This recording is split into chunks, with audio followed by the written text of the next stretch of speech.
Hi, welcome to my channel.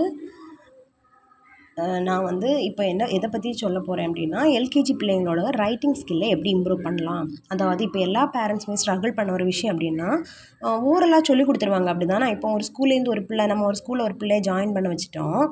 அதுக்கப்புறம் அந்த பிள்ளை அங்கேருந்து படிச்சுட்டு வருது அப்படி தான். எக்ஸாம் டைமில் ரைம்ஸு அப்புறம் ஸ்டோரி இதெல்லாமே அந்த குழந்தை அங்கேருந்தே சொல்லிட்டு வந்துடும் அப்படி தானே, படிச்சுட்டு வந்துடும். இதுவே நம்ம பிள்ளை வந்து கொஞ்சம் ரைட்டிங்கில் கொஞ்சம் கவனம் பார்த்தோன்னா நம்ம பிள்ளை டாப்பில் நிற்கும். அதாவது எல்கேஜியில் வேறு என்ன இருக்கும், லெட்டர்ஸ் ரைட் பண்ணுவாங்க, நம்பர்ஸ் ரைட் பண்ணுவாங்க, அதுதானே. அதை நம்ம பிள்ளை நீட்டாக அழகாக எழுதிட்டுன்னா நம்ம பிள்ளை என்ன ஆகிடும், டாப்பில் வந்துடும் அப்படி தானே. கொஞ்சம் ஐடென்டிஃபிகேஷனும் அந்த லெட்டர் நீட்டாக ரைட் பண்ண தெரிஞ்சுன்னா நம்ம பிள்ளை டாப்பு தான். அப்போது நம்ம இப்போ என்ன பார்க்க போகிறோம் அப்படின்னா, சில பேரண்ட்ஸுக்கு டிப்ஸ் வேறு எதுவும் கிடையாதுங்க. நான் என் குழந்தைக்கு நல்லா ஸ்ட்ரகிள் பண்ணியிருக்கேன் ரைட்டிங் கொடுக்கறதுக்கு. அதை வந்து இப்போ வந்து நான் அதோடய ட்ரிக்ஸை புரிஞ்சுக்கிட்டு உங்களுக்கு சொல்லிக் கொடுக்க போகிறேன். புரிஞ்சுதா? வேறு எதுவுமே இல்லை. நான் கொஞ்சம் எல்கேஜி பிள்ளைங்களை ஹேண்டில் பண்ணுறதுனால உங்களுக்கு இந்த டிப்ஸை தரப்போகிறேன். ஓகே, ஃபஸ்ட்டு என்ன பண்ணணும் அப்படின்னா, நம்ம குழந்தை வீட்டில் ஒரு 2 வயசுலலாம் விளையாடிட்டு இருக்கும் தெரியுமா, அந்த டைமில் நம்ம பென்சில் மேலே ஒரு அட்ராக்ஷன் அதுக்கு ஏற்படுத்தணும். இதை கொடுத்து அந்த பிள்ளையை ஃபுல்லாக ஸ்க்ரிபிள் பண்ண சொல்லணும். எப்போவுமே நம்ம குழந்தைங்க வந்து இப்படி பிடிக்க மாட்டாங்க பென்சிலை, ஃபஸ்ட் இப்படி பிடிப்பாங்க. அதுக்கப்புறம் அதை கூட நீங்கள் என்கரேஜ் பண்ணணும். உடனே ஐயே இப்படி பிடிக்காது அப்படி சொல்லக்கூடாது. குழந்தைங்களுக்கு எப்போவுமே முக்கியம் என்கரேஜ்மெண்ட் தாங்க.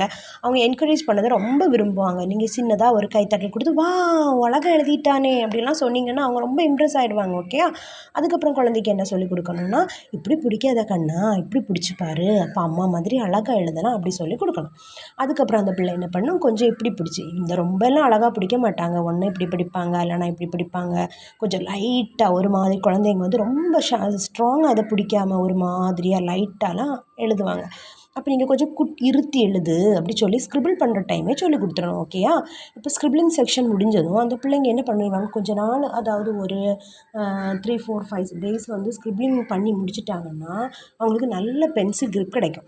அதுக்கப்புறம் நம்ம என்ன பண்ணணும் அப்படின்னா patterns. Okay friends, patterns. First pattern நீங்கள் வந்து வில்லிங்காக இருக்கீங்கன்னா நான் அடுத்தடுத்த பேட்டர்ன் வந்து கண்டிப்பாக நான் அப்லோட் பண்ணுவேன். ஓகேவா? Pattern number 1. உங்கள் பிள்ளைங்களை இது வரைக்கும் எல்கேஜி அட்மிஷன் போடலை, உங்கள் பிள்ளை ஸ்ட்ரகிள் பண்ணுறாங்கன்னா கண்டிப்பாக இந்த ட்ரிக்கை நீங்கள் யூஸ் பண்ணி பாருங்கள். கண்டிப்பாக இது ஒர்க் அவுட் ஆகும். ஓகே, இப்போது நீங்கள் வந்து ஒரு பேப்பரில் வேவி பேட்டர்ன், இந்த மாதிரி ஒரு பேட்டர்ன், நெக்ஸ்ட்டு இந்த மாதிரி ட்ரையாங்கிள் மாதிரி ஒரு பேட்டர்ன், அதுக்கப்புறம் நீங்கள் வந்து இந்த மாதிரி ஸ்கேல் வச்சே நீங்கள் போடலாம். ஓகே, உங்களுக்கு தெரியுதுன்னு நான் நினைக்கிறேன். இந்த மாதிரி கொஞ்சம் பேட்டர்ன்ஸ் போட்டுட்டு உங்கள் பிள்ளை என்ன சொல்லணும் அப்படின்னா, என்ன செய்ய சொல்லணும் அப்படின்னா, க்ரையான் வச்சு ட்ரேஸ் பண்ண சொல்லணும். ஃபஸ்ட்டே நீங்கள் பென்சில் கொடுக்காதீங்க. பேட்டர்ன் ட்ரேஸ் பண்ணும்போது ஒரு க்ரையானை கொடுத்து உங்கள் குழந்தைய இந்த மாதிரி ட்ரேஸ் பண்ண சொல்லணும். இதுக்கு மேலே இந்த மாதிரி ட்ரேஸ் பண்ணுக்கண்ணா, ஒன்று முடிச்சதும் அவனை ரொம்ப கைத்தட்டி என்கரேஜ் பண்ணணும். வா அழகாக பண்ணிட்டியே, நல்லா பண்ணியிருக்கீங்களே அப்படி சொல்லி நீங்கள் என்கரேஜ் பண்ணணும். என்கரேஜ்மெண்ட் தாங்க பிள்ளைங்களோட சீக்ரெட்டு. அவங்கள டாப்பில் கொண்டு போகிறதே அதுதான்.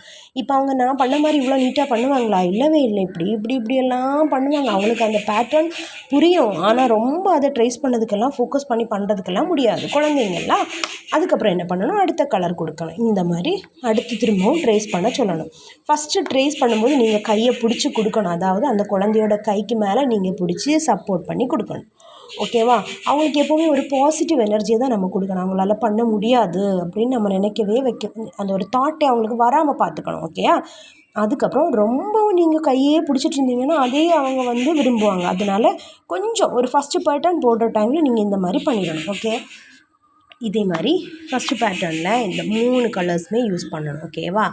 இந்த கலர், இன்னும் ஒரு கலர், அதாவது ஃபஸ்ட்டு ஒரு கலர் யூஸ் பண்ணணும், அதுக்கப்புறம் இன்னொரு கலர் யூஸ் பண்ணணும், அடுத்து இன்னொரு கலர் யூஸ் பண்ணணும். ஓகே, நெக்ஸ்ட்டு கலர் வச்சும் இதே மாதிரி அவங்கள ட்ரேஸ் பண்ண சொல்லி என்கரேஜ் பண்ணி நீங்களே ஒரு டிக்கு போட்டு நீங்களே ஒரு ஸ்டார் போட்டு கொடுக்கணும். ஓகேவா? இது வந்து 3 பேட்டர்னும் 3 கலர்ஸில் பண்ணணும் அந்த பிள்ளைங்க. ஓகே, இந்த பேட்டர்ன் 1ல் இருக்கக்கூடிய இந்த 3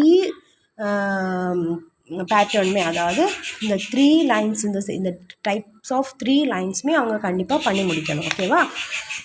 அதுக்கப்புறம் நீங்கள் என்ன பண்ணணும், நெக்ஸ்ட் டே, ஃபஸ்ட் டே 1 டே இது போகிறோம். அவங்களால போர் அடிக்க வைக்கிறது மாதிரி நிறைய நேரம்லாம் பிடிச்சி உட்கார வைக்கக்கூடாது. ஒரு 20 மினிட்ஸ், ஒரு 15 மினிட்ஸ் போதும். ஓகேவா? விட்டுறணும். ஓகே ஃப்ரெண்ட்ஸ், இதுதான் உங்களோட ஃபஸ்ட்டு மெத்தட், ஃபஸ்ட்டு பேட்டர்ன். இதே மாதிரி ஒரு 14 பேட்டர்ன்ஸ் இருக்குது. நீங்கள் வில்லிங்கன்னா நான் கண்டிப்பாக என்னோடய வீடியோக்கு கீழே கமெண்ட் பண்ணால் கண்டிப்பாக நான் உங்களுக்கு நெக்ஸ்ட்டு பேட்டர்ன்ஸும் அப்லோட் பண்ணி உங்களோட குழந்தைய கண்டிப்பாக எழுத வைக்க என்னால் ஹெல்ப் பண்ண முடியும். Thank you. Please subscribe my channel.